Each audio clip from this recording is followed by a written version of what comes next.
Syukuran pelaksanaan pembangunan flyover Patih Galung oleh Kementerian PUPR dengan dana APBN tahun 2021 sampai dengan 2022 senilai 80 miliar dilakukan.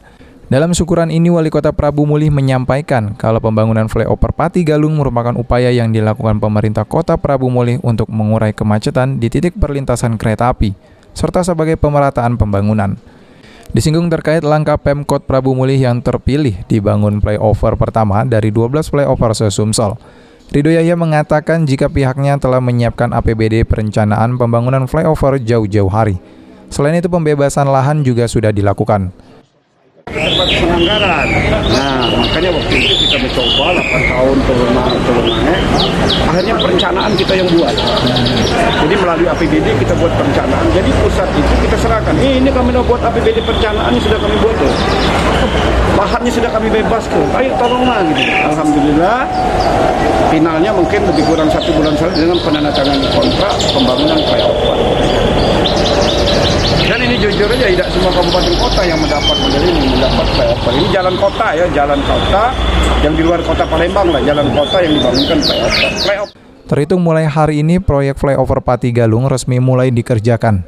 Pekerjaan proyek diawali doa bersama dan menyembelih 1 ekor sapi.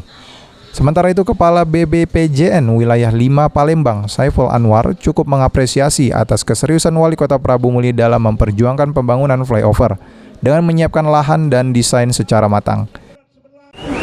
Insya Allah akan selesai di November 2022.